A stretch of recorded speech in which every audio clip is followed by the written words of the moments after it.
ഒരു ഗ്രാമത്തിൽ ഒരു തയ്യൽക്കാരൻ ഉണ്ടായിരുന്നു. അവന്റെ പേര് രാമു എന്നായിരുന്നു. അതേ ഗ്രാമത്തിൽ തന്നെ ഒരു കൊമ്പനാനയും ഉണ്ടായിരുന്നു. ആന ദിവസവും അടുത്തുള്ള നദിയിൽ കുളിക്കാൻ പോകുമായിരുന്നു.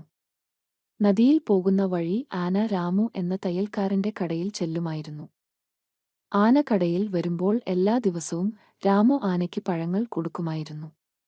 അങ്ങനെ ഒരു ദിവസം തയ്യൽക്കാരന്റെ മനസ്സ് ശരിയല്ലായിരുന്നു.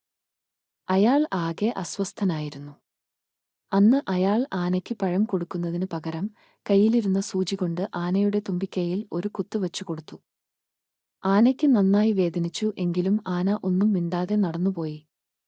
ആന നദിയിലെത്തി കുളിക്കുമ്പോഴും തയ്യൽക്കാരൻ തന്നോട് ചെയ്തത് അവൻ മറന്നിരുന്നില്ല. അവൻ കുളി കഴിഞ്ഞ് പുഴയിലെ ചെളിവെള്ളം അവന്റെ തുമ്പിക്കൈ മുഴുവൻ നിറച്ചു. എന്നിട്ട് അവൻ തിരിച്ചു തയ്യൽക്കാരന്റെ കടയിലെത്തി.